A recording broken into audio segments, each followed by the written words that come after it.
asalaamaaleykum amis internautes de Dakar Buzz am mbégte contentement bu rëy rek janoowaat ak yéen ci seen émission tolluwaayu réew mi tey nag dañ ci dalal ki ab ndaw boo xamante ni rek activiste la di wuyoo ci turu Talla Kairé moom Talla Kairé mi ngi bokk ci mouvement bi ñu duppee gilet rouge waaye itam di bokk na ci collectif bi nga xamante ni moo di aar li ñu bokk ak it collectif bi ñuy woowee rek ñoo lànk kenn dootu leen nag présenté ci biir réew mi loolee waral tey tolluwaay réew mi rek ñu dalal ko ci ngir séq ak moom ay waxtaan bu yaatoo yaatu dañ koy bàyyi rek mu nuyoo Talla maa ngi lay nuyu. waaw salaamaaleykum Aram maa ngi lay nuyu bu baax di nuyu mbokki internet yi ñuy seetaan yëpp di nuyu képp ku nga xamante yaa ngi bàyyi xel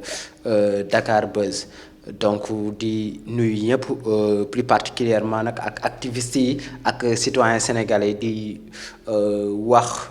mbas mi nga xamante ci la ñu nekk yàlla na ko fi suñu borom jëlee ci lu gën a gaaw di nuyu ñëpp nag di ziar ñëpp comme ni nga ko waxee rek activiste la ñu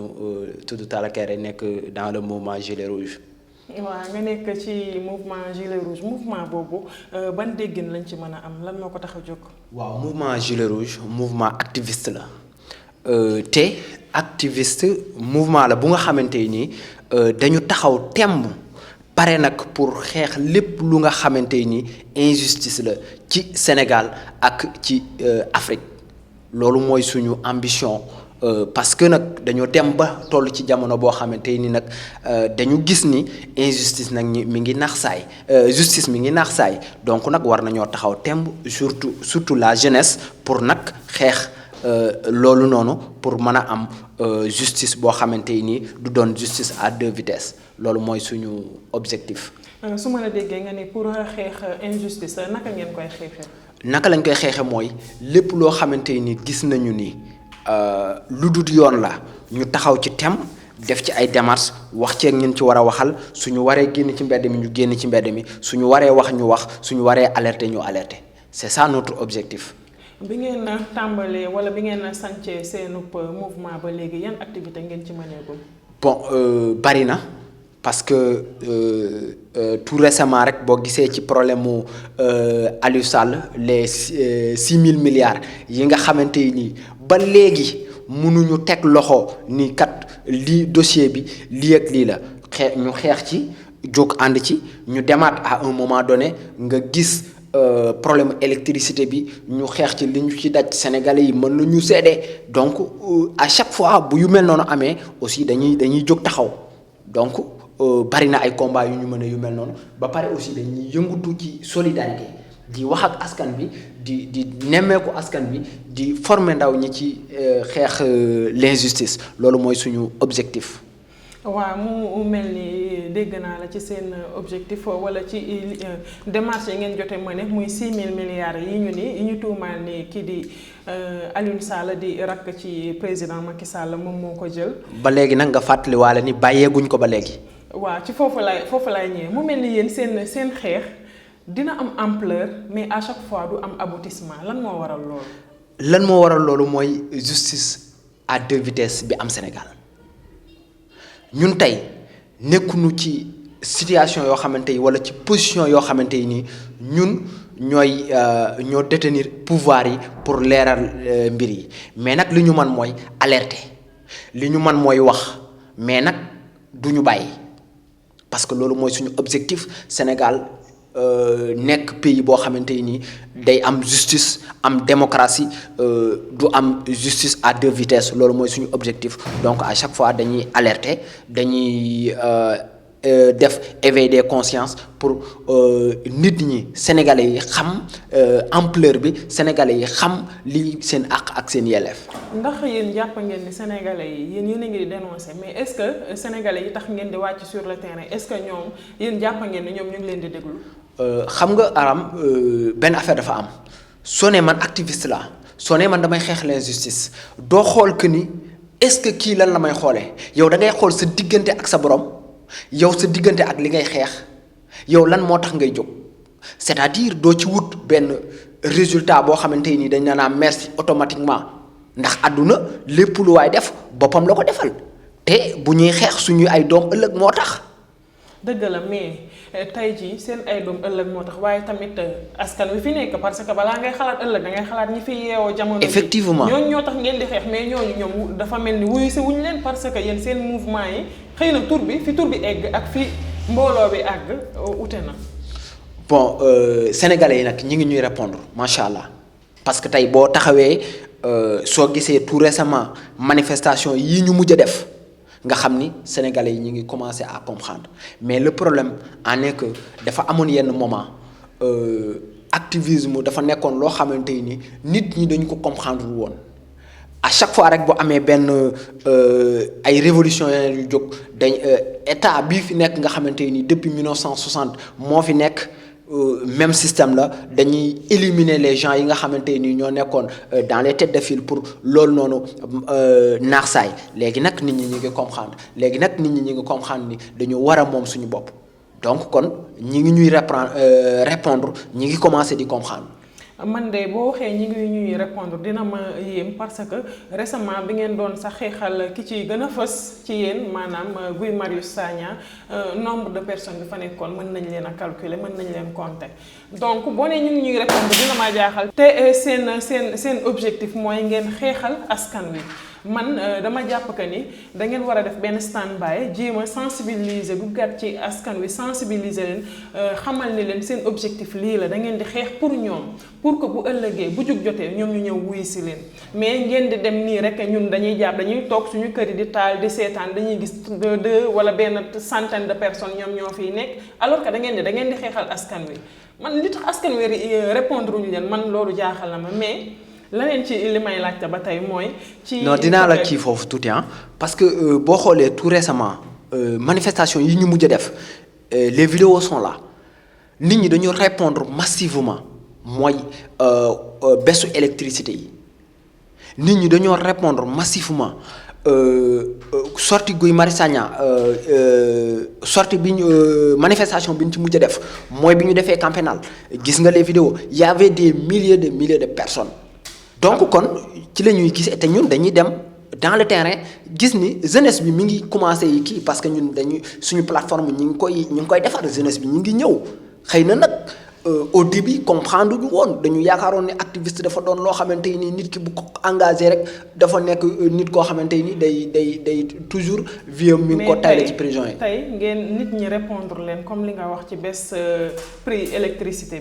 bi ngeen koy xeex nit ñi répondre nañ leen mais ni ngeen ko doon xeexee moo nekkoon ñoo lànk maanaam du ñu fay dañuy banque suñu loxo bu fekkoon ni dañoo banque suñu loxo boobu réussir ngeen ko. konoon électricité bi dina wàññeeku wala weer yooyu ñaari weer ba fii ñu toll nii wàññeekuwul kon fay facture waru ci woon am yoon mais dès moment que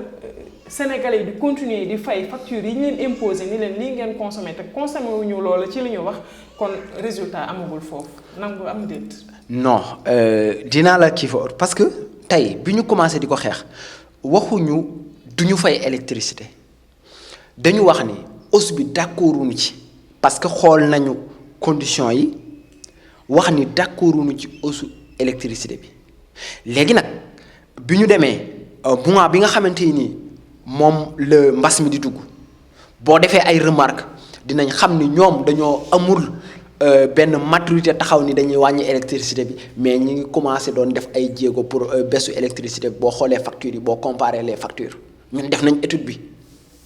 à l'intérieur. léegi nag jàpp ngeen daal wàññeeku na bu baax ñu ngi ko doon wàññi képp ku ñi may seetaan ko am facture def remarque yi xam nga ni ñu ngi ko doon commencé léegi nag dañoo commencé loolu rek mbas mi dugg si après tamit ñu wax ni courant bi dina am ñoo xamante ni mooy les classes vulnérables bi dinañ am lu ñu leen kii ci mois bi passé donc kon te combat bi bàyyeeguñ ko mais dañu nekk ci mbas mi. dañu nekk ci mbas mi. te muy en parlant de mbas bi damay ñëw rek ci sama beneen question mooy ndax yéen seen mouvement wala seen collectif bi à but lucratif la ou non lucratif. collectif bi dafa nekk à but non lucratif mais dafa nekk loo xamante aussi comme ni ma la ko waxee woon au début ñun dañuy xeex léegi nag. suñu combat mooy justice waaw suñu combat. seen combat mooy justice waaw mais collectif bu mel ni ñoo lànk bu mel ni aar lu ñu bokk yeneen ak yeneen yi leen fekk si ban taxawaay ngeen def ci pandémie bi. pandémie bi def nañ ci lu bëree bëri ci nag ci biir Sénégal yépp parce que fépp fu ñu am ay membres ñenn ñi yenn mouvement yi def nañu ñi nga xamante ni def nañu ay son def sensibilisation ñenn ñi def nañu génn nañ ci mbedd mi di taf ay flyers ñenn kenn ku nekk ak fa nga mëne ñii génne seen alal def ci ca au début loolu la ñu lancé kenn ku nekk fa nga mëne. li ngeen génnee da ngeen ko yóbbul ministère de la santé wala. non kenn ku nekk fi nga nekk la nga man parce que nag au début xam nga ni jël man ma dëkk ci gox bu mel ni Kër Samba Kane jël 500 millions dem ministère de la santé ran caméra yi topp ma dem foofu joxe xaalis te romb naa ca biir Kër Samba Kane ñoo xamante nii ndékkiwuñu añuñu mun leen ne toog leen seen kër kon ma jëndee ko dépense jox ko ñooñu day gën a yell. idéologie boobu noonu rek laa doon xaar ci ñoom loolu moo nekkoon question de piège bi parce que maa ngi doon xaar ngeen ni jël nañ nàngam yóbbul ko jagleel ko ministère de la santé et de l'action sociale te somme boobu amaana su ngeen ko joxoon ci gox bi ngeen féete amaana ñooñu noonu. ci ñooñu effectivement dinañ ci dund vraiment. muy acte boo xamante ni ñu ngi koy rafetlu bu baax a baax di rek wax keneen koo xamante ni mën nga def lu ni mel yeneen mouvement yu mën a def yu ni mel rek ñu daal di koy def baneen ci question yi mooy yéen seen xeex yépp politique la amul société lan moo waral loolu amul société amul fait divers te loolu noonu ci àdduna la bu ñu nee Sénégal mu ngi yàqu fait divers yee ko yàq mbirum société la mais yéen politique rek lu tax. non bul ni politique rek. xam nga dañu nekk ci gouvernement bu nga xamante ni dafa nekk gouvernement boo xamante ni moo téye société bi parce que dafa am système buy daw depuis le début système boobu noonu moo téye société bi léegi nag pour nga am société boo xamante ni bu baax la société boo xamante ni fee yi day normal lépp il faut que gouvernement bi fi nekk ak ni muy doxale mu changé moo tax suñu xëy na suñu xeex foofu la ko nit ñi di gën a gisee. ci côté politique. ci côté politique parce que politique c'est de l'art de bien gérer. léegi l'art de bien gérer dëgg la mais aussi bu ngeen xeexee ci wàllu mbëj mi maanaam électricité su ngeen xeexee ci maa ngi la gis nga def Karim Xurum Xaax dinañ ci ñëw su ngeen xeexee ci ñu jàpp Barthélemy wala ñu jàpp Guy Marius Sagna wala Khalifa Sall. politique la mais tamit bu ngeen gisee ni société sénégalaise mu ngi bëgg a yàqu rey yaa ngi bëri viol yi ñu ngi bëri leneen ak leneen lan moo tax yéen en tant que activiste du ngeen jug. non à chaque fois. man loolu moo ma jaaxal pourquoi ngeen limité wu tout simplement ci politique. non pourtant à chaque fois bu lu mel noonu amee tout récemment mooy ñi nga xamante ñoo doon doxu ñaxtu ba am yu ci am ci Cap Skirring yu mel noonu ay violence bi ñuy def violence faite aux femmes man gisuma benn mouvement bu ci jug il paraît que la femme sax dafa mujjee ñàkk bakkanam. mais tout récemment. bal ci bët lañ ko dóor. hier ñu ci bëri am na tey ji bu ñu génnoon ni leen ndax yëg ngeen li xew Cap Skirring à moins que ñun jeunes yi ñu yor WhatsApp di yëg li xew mais ñu ci bëri boo leen ko laajee amuñu information alors que yéen bu ngeen ci duggoon xeex dénoncer loolu. nit ñi dinañ yëg li xew daal. hier suñu conférence de presse wax nañ à ce que justice na def liggéeyam ñu jaarale ko fi ñu ko war a jaarale ñun yooyu bu amee dañuy alerter pour justice def liggéeyam def nañ conférence de presse wax nañu ne justice na def liggéeyam te du ñu yem ci loolu de dañu koy topp pour justice def liggéeyam lépp lu nekk injustice fii ci Sénégal dañ koy xeex. mais jàpp naa ne mu ngi bëgg a yéex ndax bi mu gaañoo ak léegi tey la am 3 wala 4 jours te dégguñu ne jàpp nañ telle ou telle personne. waaw mais xam nga justice dafa am yoon. li ñu mën a def mooy démb def nañ ci conférence de presse. ñun ñi nga xamante ni ñoo ci war a wax ñoo chargé wu loolu. dinañ ci wax. def na alerté nañu presse bi donc kon li ci des nag ay processus la. dañuy ñëw ci seen conférence de presse bi ngeen amaloon ni ki démb. balaa ñuy ñëw ci xew-xew yi am après ci biir conférence de presse bi lan ak lan ngeen tënk. ci biir conférence de presse bi wax nañu ni gouvernement bi fi nekk dafa waxoon ni njàng mi d'abord parce que dafa nekkoon actualité ndax le 2 bi la ñu def la ñu jàppoon conférence de presse bi mu tombeeloon ak bis bi nga xamante ni moom la ñu waroon reprendre cours yi ñu gis li ci am nag li muy montré mooy gouvernement boo xamante ni day tâtonner ministère de l'éducation moom dafa war a démissionner parce que mënut non aram ku mënul da ngay bàyyi ndax 16 millions d'habitants mënoo ko jiite ci ay tâtonnage c'est impossible léegi prononcé wu nañ ci wax nañ ci justice gestion Covid bi la même chose li nga xamante ni nag mooy honoraria bi nga xamante ni moom la ñuy tànn ñenn ci ay jigéen ñaale ñu nag gis décret bi nag leeruñu ba xam est-ce que c'est valable ndax ñoom ñi ngi génn wax lee ñu ni nañu leeral maanaam ñu leeral lan nañu leeral ndax décret bi am na décret ban nga wax mooy que bi ñu def conseil économique et social léegi nag koo xamante yow loolu c'est pour enrichir des hommes politiques léegi nag bu fekkee am na xaalis boobu xaj na ci mbas mi léegi bu fekkee am na su fekkee je dis bien bu fekkee am na nañu nu expliquer lu tax mu am ñun ñu topp ko ba mu leer léegi nag dañuy def appel à ce que nañu ñu leeral am na ou non. léegi kañ ngeen di xaar réponse bi. def nañ suñu conférence de presse. war nañu am ay stratégie yu ñuy def. mais loolu nag ci yu biir néeg la. seen biir néeg la waaye fii da ngaa ñëw Dakar Buzz fii la lépp di leeree dañu bëgg nga toog fii wax ñu conférence de presse bi ndax. comme yéen moom chaque fois da ngeen di dajooloo rek rassemblement donte dañoo tere rassemblement xam naa di ngeen ko def ndax yéen da ngeen pare pour def ay sitting ndax da ngeen pare pour yeneen plan A B ani lan ngeen tëral foofu. bon foofu prononcé wu nañ ci wax à ce que couvre-feu état d'urgence stop couvre-feu état d'urgence mais tout en respectant les mesures barrières. lan moo tax ngeen di sàkku ñu stoppé li nga xamante ni moo di état d'urgence bi. loolu. actuellement téye suñu moomeel la téye suñu liberté la parce que nag bu ñu fàtte ni mbas mi ci boppam dafa am Chine ñu génn wax ni nañu fermer les frontières defu ko ñu dem à un moment donné mbas mi commencé dugg si commencé am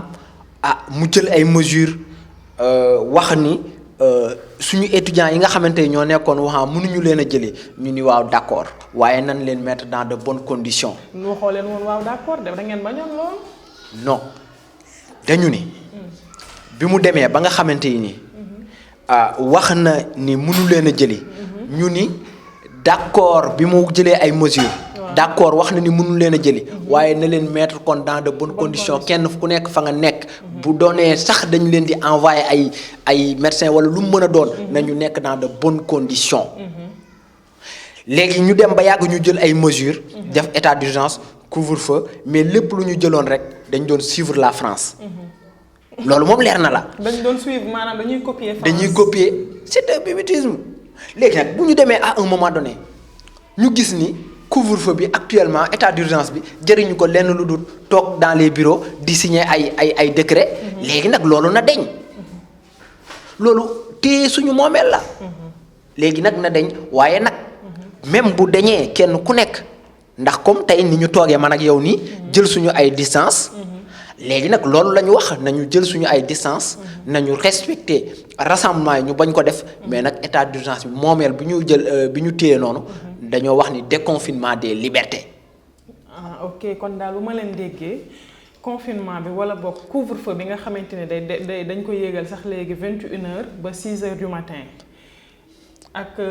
transport yu ñu limité suñu liberté lañ ñu xañ. léegi liberté boobu ñu xañ moom ngeen bëgg ñu rendre leen. ñu rendre ñu suñu liberté mais dinañ leen ko rendre mais day favoriser propagation virus bi tamit. non boo dee sax dinañ leen ko rendre yow Sénégal nga bokk. dinañ ñu ko rendre. nañ ñu ko rendre. nañ ñu ko rendre. arab mais ñu rendre ñu ko est-ce que du favoriser propagation virus bi. dañu ni nañu ñu ko rendre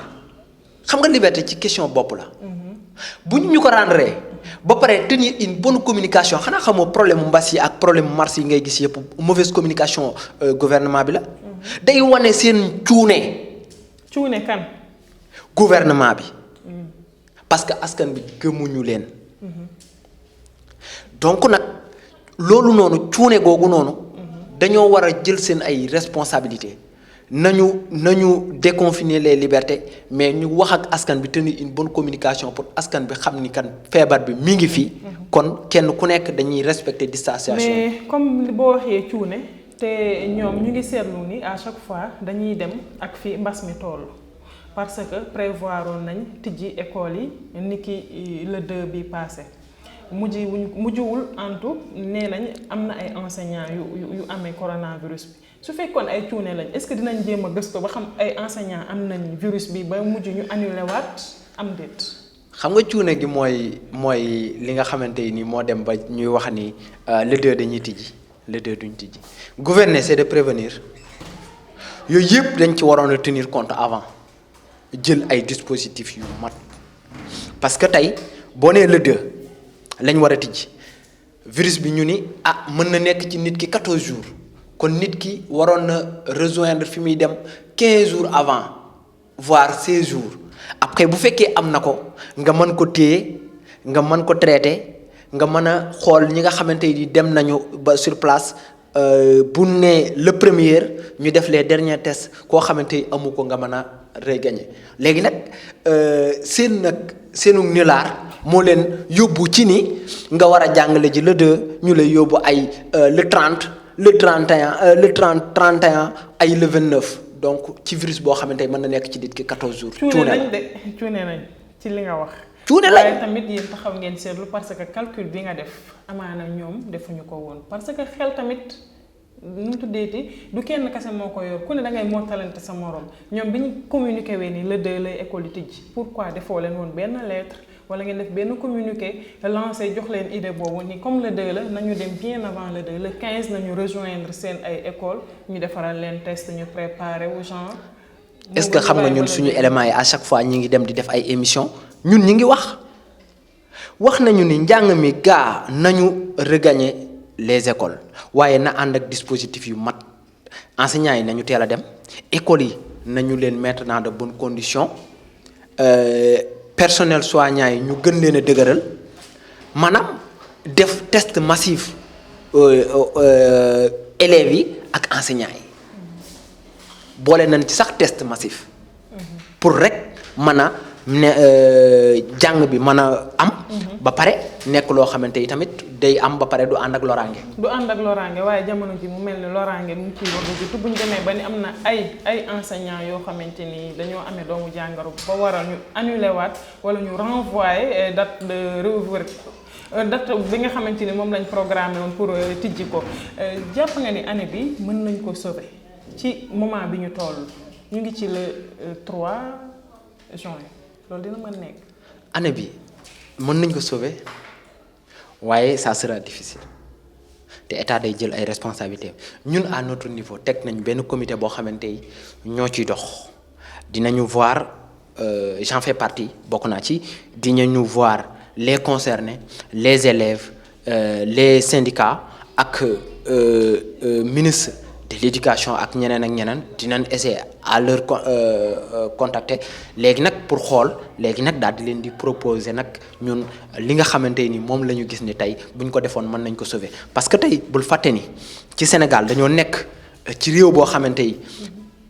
actuellement ñi ngi ci mois de juin bu ñu demee balaa juin bee jeex dina am béréb yoo xamante ni taw bi dina fa bari te dëkk yu bëree bëri ci surtout zone sud bi bu commencé taw ay abri provisoire moo fa nekk parce que njàng bi li ci nekk problème yi xam nga ko léegi nag ñooñu est-ce que mën nañu jàngi août est-ce que mën nañu jàngi léegi nag li nga xamante ni loolu nag sama xalaatu bopp la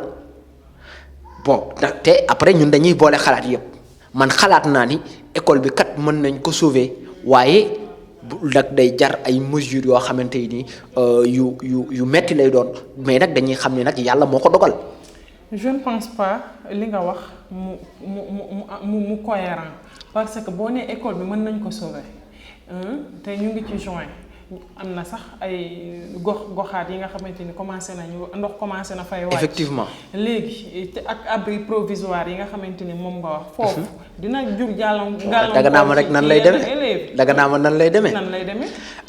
tey bu ñu demee ba le mois de septembre dem ba ay le 20 septembre ci xam naa sama mbokki kii dinañ xam moom la ñuy wax sàttin bar taw bi day commencé wàññeeku foofu bu ñu jëlee suñu ay mesures octobre ñu commencé jàng octobre novembre décembre examen janvier mais est-ce que xam nga loolu arrangé wu leen ñoom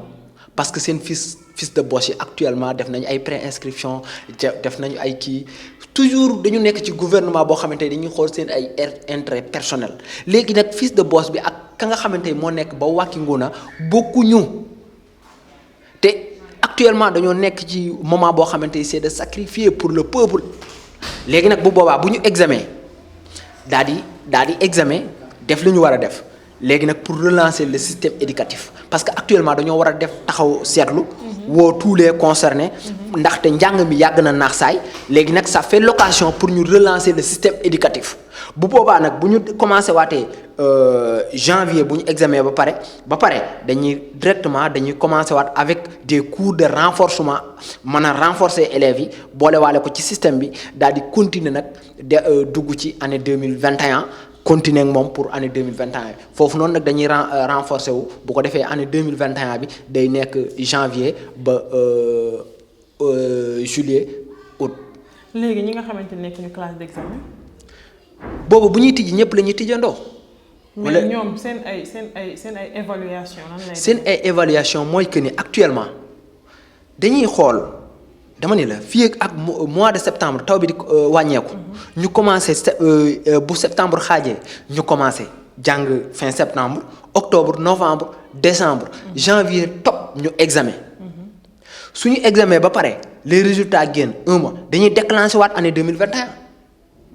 avec des renforcements nag parce que année 2021 boobu noonu dañ koy préparer avec des renforcements xoolaat le programme defaraat système éducatif bi pour relancer notre système intellectuel lay gis fii surmenage intellectuel moom laa nar a gis parce que yow ñoom duñu am temps d'arrêt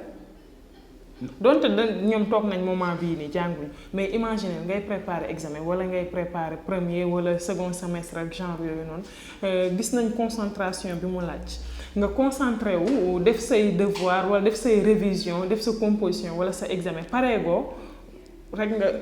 enchaîné waat beneen dañu xam nga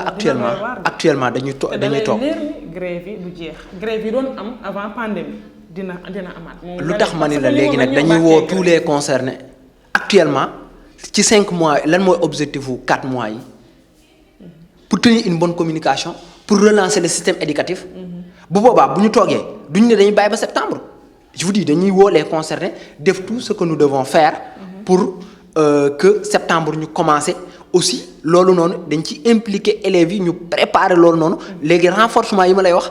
nekkul renforcement yoo xamante ni cours direct la mais pour aider les élèves à ce que ñu méthode boobu noonu ñu mën ko utiliser. léegi démarche yooyu kañ ngeen ko nama comment. non waxuma la ni directement démarche yooyu lañ kii dañoo ñëw nag ci sama xalaatu bopp.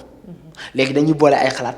léegi nag ñi ngi def ay démarches léegi nag pour xool léegi nag dinañu xool syndicat yeeg ñëpp ñi nga xamante ni parce que Sénégal dañoo faral di def que tey ministre d'énergie. amul compétence ci benn énergie. ministre de l'éducation amul parce que boo xoolee Cheikh Omar Anne bon ak décision yi muy jël l'enseignement supérieur. c'est-à-dire Sénégal dañu faral di def yoo xamante ni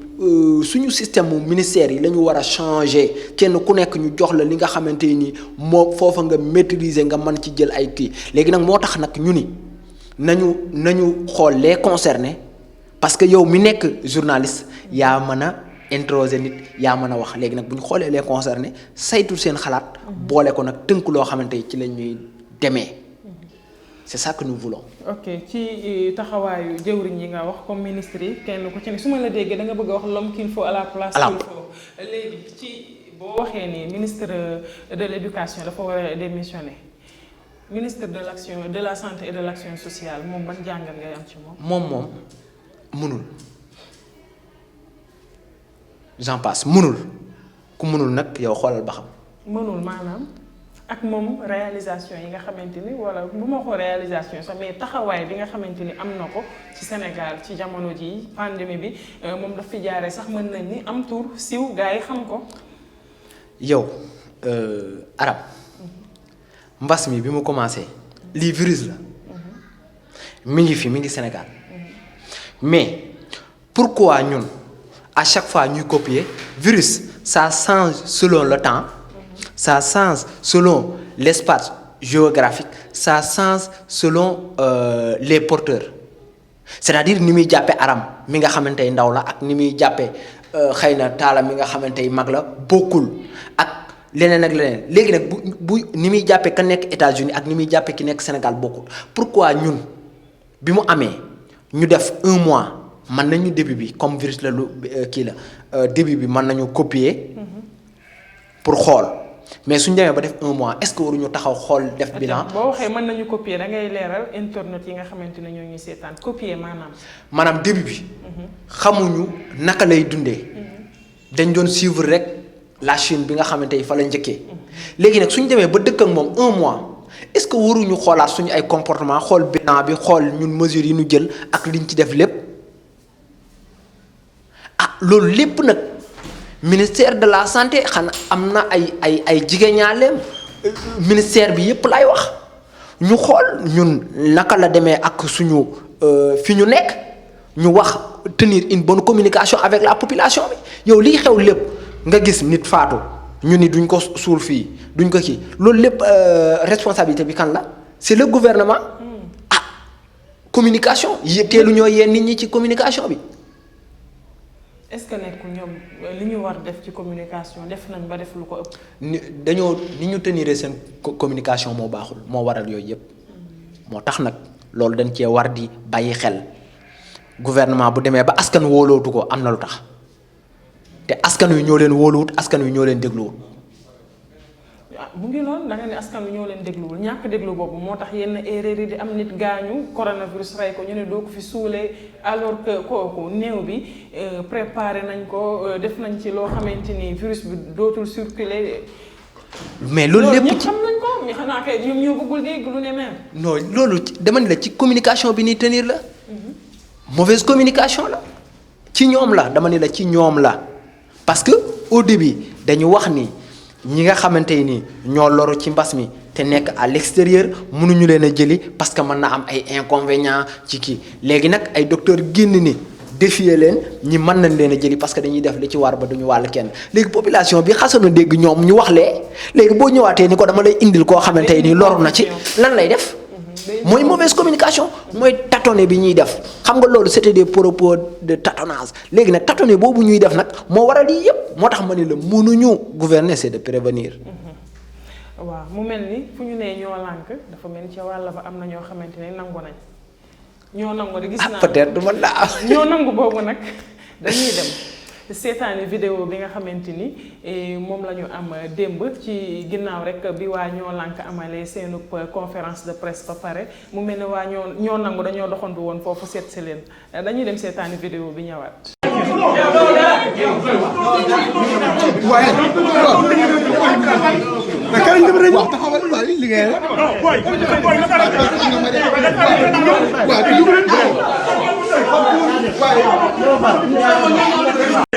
yéen tur bi rek Sénégal ak Sénégal moo ko réglé non gannaaw bu wax si kaw déedéet du ma la déglu du ma la déglu xam nga la lay déglu mooy ces gens là c'est des bandits c'est des malfaiteurs c'est des arnaqueurs ils sont là vraiment pour insulter l'institution de notre pays faut arrêter. Non mais ça c'est grave vraiment man nag lii yaakaaroon naa fi ma leen jël leen lu leen neex maa ngi nii ma ne je suis dans le coordinateur de la plateforme doo dara doo dara université xam nañ dañuy génn léegi doo dara yow coordinateur nox nag doo dara université bind bi nga nekk doo dara mu ngoog vidéo baa ngi noonu ñoo ko gisandoo ñooñu nag ñooy waa ñoo nangu man ñoo nangu ànd ak nañu fitna de nu mu demee noonu. man kay est-ce que sax man ñoo parce que tey xawma sax ñoo nangu la parce que affaire bi man aram dafa ma bett ah Aram ñu nekk ci réew moo xamante ni dafa am démocratie la ñu wax ñun dañu tenir suñu point de presse wax ak askan bi sañ ñoo wax ak askan bi respecter toutes les mesures parce que bi ñuy def conférence de presse bi dañoo wax ni képp kuy ñëw presse na nga yor masque indi sa carte presse suñu éléments yi kuy ñëw nombre bi ça a été limité mouvement bu nekk am na sax mouvement yoo xamante yeblewuñu ay éléments ñu def distanciation bi ñu war takk suñu masque bañ nañ ko ba sax bu ñuy def conférence de presse bi sax dañoo takk masque léegi nag pare def lu ñu war a def waxtaan ak askan bi nga jékki-jékki gis bu ñu paree ñu doon tenir benn réunion bu ñu am bi presse bi demee nekk ci suñu siège di tenir suñu réunion jékki ba yàgg gis ay ponkal yoo xamante ni ñu toll bu du la ko wax ñëw ni ñoom ñun ñoo nungu bon ci ban pays ban réew lañ nekk loolu dama koy laajaat xam naa mbokku internet yi. xam naa daal waa ñoo nangu moom. ay ponkal lañ de regg nañ de. nañ ma jéggal ci reetaan bi sax waaye xam naa daal waa ñoo nangu am nañ fulam tool nañ lu leen neex macha allah kaar catuuma leen ba pare nag ñëw sol seen booy doole wane seen bopp du ñàkk ñoom waa ñoo nangu suñu bëggee fësal seen bopp rek comme waa ñoo lànk niñ ko defee ñu dalal leen fii ci Dakar Buzz ndaxte ñun ci loolu la ñuy def bëgguñu ngeen umpale dara incha allahu rabbi Kairé mu mel ni waxtaan bi neex na lool mais nag dañuy internet moom du ñu doyal mais xanaa ñu dog ko rek ba beneen yoon fii ak fan yu néew ñu dalalaat la ci plateau bi. incha allah bon kontaan nañu vraiment kontaan nañu ci jàmm ji ak kër gi ni mu demee ci jaajëfal mbokki internet yi ñu doon seetaan yëpp di jaajëfal aussi le coordinateur Serif Mballo bi nga xamante ni aussi mu nekk un coordinateur très humble ak gilet rouge yëpp. Maam Dias ñoom ak ñëpp di jaajëfal mbokki sénégalais yëpp di leen wax ni waa gouvernement bi ñu ngi leen di jaajëfal takk der yi bon vraiment di leen wax ni ñu ngi leen di jaajëfal bu baax di ñaawlu aussi prime bi nga xamante ni moom lañ leen def ci couvre-feu bi ni mu duré ak liggéey yi ñu ciy def d'ailleurs sax boole nañ koy woon ci suñu conférence de presse liñ ci war a def aussi dinañ ko ci def. di leen wax ni aussi ñu arrêté violence policière bi parce que ñoom ak askan bi ñoo bokk ndey ñoo bokk baay te askan bi ñoo tax ñu nekk fi li ñuy liggéey seen liggéey ñu ngi koy rafetlu bu baax waaye nag nañu gën a prudent gën a ci tuuti xam ni askan bi moo tax loo mer-mer da ngay téye sa mer xam ni tamit yow boo xasee sol tenue rek nekkatoo n'importe qui ñu ngi leen di jaajëfal aussi corps médical bi vraiment ñu ngi leen di jaajëfal bu baax parce que nag ñoo suñu ay soldats ci combat bi di lancer un appel à la jeunesse sénégalaise di leen wax ni Sénégal ñun ñoo ko mën a defar ñun ñoo mën a defar Sénégal te ñun rek ñoo mën a taxaw te am xeex pour souveraineté totale parce que nag tey dañoo war a am souveraineté économique sanitaire et tout léegi nag jeunesse bi ñoo ko mën a xeex nañu taxaw ñu xeex loolu ngir ñu am souveraineté di wax gouvernement bi di ko lancer un appel ni ko sama mbokk yi nga xamante ni nag ñoo nekk fii ci Dakar wala bërëb bu mu war a doon actuellement gis nga ni fii ak fan yu néew taw bi dina bari ci Sénégal nit ñi dañoo war a dem ruuji ji faru xam naa baat boobu doo ko xam ñi nga xamante ni ñoo nekk fii dañoo war a dem bay ji te nag réew bi fi mu toll ak métti gi mu métti mbay mi rek moo nu ci mën a génne nañu relancer économie bi jaarale ko ci mbay mi nañu fexe ba yóbbu ñi war a bay ji fexe ba tijji demukaay yi transporteurs yi parce que nag révolte boo xamante ni xiif la moo gën a garaaw fii de gis nga boo xiifee nit ki mën na xiif moom ci boppam amul problème mais bu la sa doom nee damaa xiif foofu nag booy jóg dina am neneen nu mu jógee moo tax ñu ngi leen di alerter à ce que nag ñu def li ñu war a def ba loolu di bañ a am parce que li ñuy gis nii kat liy aram ci ñag bi la jëm de kon nañ ci bàyyi xel bu baax a baax di jaajëfal Dakar Buzz bu baax a baax ak ñëpp ñi leen di seetaan di jaajëfal aussi sama waa kër nga xamante ni jàpp nañu ci comprendre nañu nu ci méthode yeeg yëpp di leen jaajëfal bu baax di remercier ñëpp di jaajëfal madame Guèye mooma kii bi may ñëw kon madame Guèye waaw madame Guèye Kayra mu ngi lay jaajëfal bu baax a baax waaye tamit di ko jaajëfal man damay retourner di ko jaajëfal moom Kayra mi nga xamante ni dafa bàyyi yitteem rek oyof lool bi ñu ko woowee mu yombalal ñu wuy si bi vraiment mu sawar ci loolu ñu toog nag waxtaan ak ñoom ci seen activité xëy na li ñuy waxtaan ni tënk la rek ndànk-ndànk dinañ leen jël kenn par kenn ba population bi gën a xam ñoom yan démarche la ñu nekk di def waaye tamit di jaajëfal internet yi nga xamante ni ñoom ñoo safoo di seetaan Dakar Buzz di leen wax ni gis nañ cofeel bi nga xamante ni am ngeen ko ci Dakar Buzz vraiment ñun amuñu ci seen fay benn yoon bu ñu sañoon benn information du leen benn dara lu xew Sénégal du leen ump lépp ngeen di yëg ndaxte da ngeen ñoo safoo taamuñu ba tax na rek tolluwaay réew mi da leen di jox dig daje fan yu néew incha allahu rabbi ci beneen activiste wala beneen homme politique wala keneen